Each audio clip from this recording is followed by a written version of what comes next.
Boxing is full of different styles, hands down, high guard, counter-punching, brawling, the list is endless. But boxers in each country often share common skills, not only reflecting national spirit, but also the nation's culture and values. For example, Mexican style is based upon grit and toughness, while the Russian is based upon calculated risk and precise timing. So let's examine specific boxing styles by region and assess why they've developed that way. Now, this is based on nations' boxing stereotypes. There's still obviously outliers, and you'll just have to ignore that. Please leave a like for that pesky algorithm and let me know your country's own boxing style down below.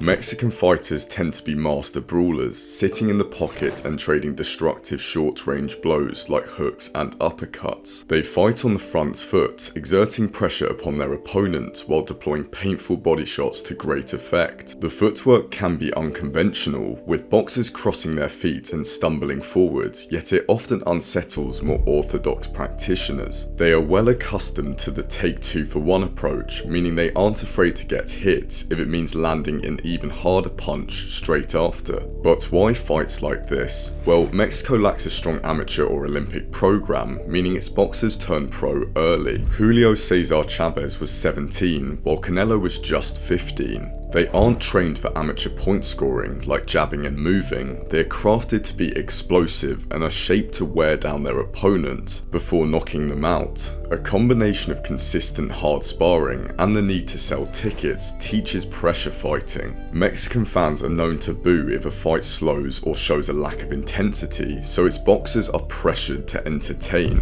Being unfazed at being hit comes from a mixture of immense poverty. Cesar Chavez grew up in an abandoned railroad car, alongside an insatiable desire to lift their family and themselves out of their poor situation. Basically, they've got that dog in them. The Japanese style is highly intense, based around blitzing opponents through using explosive movements to quickly close the gap. Japan's boxers are forward moving and extremely aggressive, somewhat mirroring the Mexican sluggers, but with a stronger focus on technique and consistent jabs. They often show extensive grit, determination and heart. With its pugilists often inhabiting the lower weight divisions, they rely upon speed and agility, utilising the in and out pendulum movements like Russians, but often throwing hooks and uppercuts instead of straight punches. This aggressive infighting style requires courage. Japan's adherence to the Bushido code is likely key here, based upon the samurai doctrine, believing that a fighter must hold bravery, honour and personal loyalty above life itself probably cultivates this mindset. Secondly, Japan is a health-conscious place, boasting the lowest obesity rate and prioritising fitness and cardio. The forward-fighting capability is based upon elite conditioning, meaning Japan's fighters sustain ridiculous levels of output even into the latter stages of testing bouts. With an unbreakable spirit and vast endurance, it's no wonder the fighters take the initiative in the ring. The British boxing style is still largely traditional. As the British featherweight champion Jim Driscoll wrote in 1914, "Stab them as they come in, send your fist sharply and crisply to their face, and then, if you haven't checked their advance, get away before they can retaliate." This remains the fundamental approach, with British boxers being comfortable fighting on the outside while deploying a high guard and fast footwork. British fighters, especially those from the Ingle gym like Prince Nassim, are renowned for their hands-down approach, throwing punches from bamboozling angles. Yet the majority throw straight punches, mainly jabs and crosses, while darting in and out of range with an upright stance. This style has evolved for several reasons. It's a safe, reliable technique, devoid of showboating and showcasing gentlemanly conduct. As Driscoll notes, "We steadily refuse to have anything to do with the holding, hugging, wrestling and roughing business that we have been the principal cause of the decline, decay and ruin of English boxing." British coaches assert these principles, while mainstream media often criticises outwardly flashy boxing as unsportsmanlike. Additionally, the style matches up well against those of European countries, and a strict focus on the fighter's health in sparring and registered contests has made much of the country distrustful of the hands-down approach. America is a huge country, and therefore it's difficult to identify a cookie-cutter sort of style. But generally the technique is based upon defensive mastery, showcased through the shoulder roll and dynamic head movement. This is combined with precise punching, with boxers evading and retaliating while using smart circular footwork to control the distance. Surgical accuracy is often prioritized over raw power, with jabs and combinations being thrown on both the inside and outside. American fighters tend to be more comfortable in the pockets, regularly rolling and hooking attacks. The Philly shell is a frequently used weapon of choice to defend, with the hands-down approach enabling effective counters.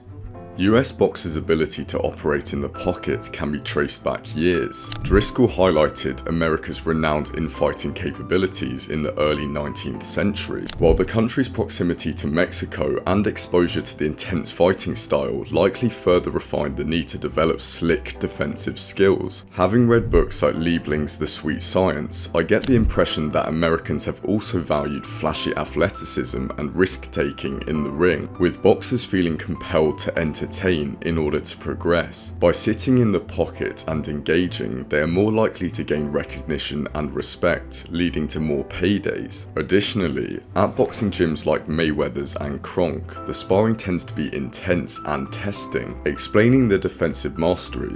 In all honesty, the US style is a bit harder to trace, so I'd like to hear your opinions on it down below. Cuban boxers have mesmerized at the Olympics for years, showcasing fast dance-like footwork, enabling skillful counterpunching and demonstrating slick head movement to evade oncoming punches. The fighters are immensely focused and patient, utilizing sharp reflexes to catch onrushing opponents. Like the Soviets, the Cubans do have a pendulum-like bounce, combined with a shuffling sort of movement, sacrificing explosiveness for lateral movement. With Fidel Castro's ban on professional boxing in 1961, the Cuban style developed in line with the point-scoring amateur system, hit and don't get hit. The Soviet Union sent experienced boxing coaches Andrei Chervenenko and Viktor Bistrov to help develop Cuban fighters. Alongside legendary coach Alcides Segarra, the Cubans molded the efficiency of the pendulum step with the flair of salsa and ballet, giving its boxers unprecedented movement. It's worth noting that the physical dominance of Cuban boxers at most tournaments, with its fighters often enjoying height and reach advantages, is due to them having no fat where it isn't needed. This is thanks to an insanely strict dietary and exercise regimen. The Soviet or Russian style is centered around maintaining distance, creating a safe zone, while staying on the move and unleashing jabs and an unconventional left hook, often over the guard. To throw off opponents, attacks are often launched while moving in reverse or sideways, pendulum stepping with precise timing. The boxer uses a high guard, routinely deploying a probing jab to unlock an opposition's defenses before throwing powerful and accurate crosses before bouncing out of range. With the end goal being to secure a gold medal, it's unsurprising that the Soviet boxing style is based upon the Olympic point-scoring system. The USSR's coaches saw boxing as more than just a physical battle. To them, it was a mental chess match. Strategic thinking and precise execution were paramount for silverware to be secured, so they devised a stamina-intensive style built upon insane conditioning and the principle of incurring little risk while maximizing the reward. Therefore, the technique is a product of the Soviets' ruthless efficiency in the amateur ranks. I personally believe it's the most aesthetically pleasing style visually. Dmitry Bivol is poetry in motion, but some few find it boring. Let me know your thoughts down below. Focusing on the Philippines, the style consists of a high output, speed and inbuilt toughness. Bizarrely, even many right-handed Filipinos opt for the southpaw stance, with YouTubers like Bayani Warrior commenting that it enables the stronger side to be closer to the target. It also enhances the weaker punching arm through driving it from the rear. Slugging is a common feature, as the fighters use tricky footwork and awkward angles to land power shots to the body and head. They seem to be consistently on the move, somewhat buzzing around their opponents like a bee. The ability to firm punches and willingness to slug comes largely from the rough sparring. Pacquiao consistently mentions the oppressive trainers and 8-round battles in sauna-like gyms, an obvious breeding ground for front-footed excitable spars. The boxers are encouraged to land vicious hooks and wrestle in clinches, which, when combined with the immense poverty many fighters come from, is a recipe for grit. Additionally, it also explains the exceptional output, as these boxers have serious serious gas tanks once they make it to the big leagues. If you cultivate pugilists in a furnace, the Filipino style is what you will get. But now I want to hear what you guys think. Are there any key styles that I've missed? Which style is the most well-rounded in your opinion? And what style is it that you practice in the ring? Please let me know down in the comments below. I really appreciate all the love and support you've been giving the channel recently, and we're close to getting 30,000 subscribers, which is just incredible. If you haven't, please consider liking and subscribing. It really does mean the most and I greatly appreciate it. More content is on its way, so keep an eye out for that. All the best. Cheers.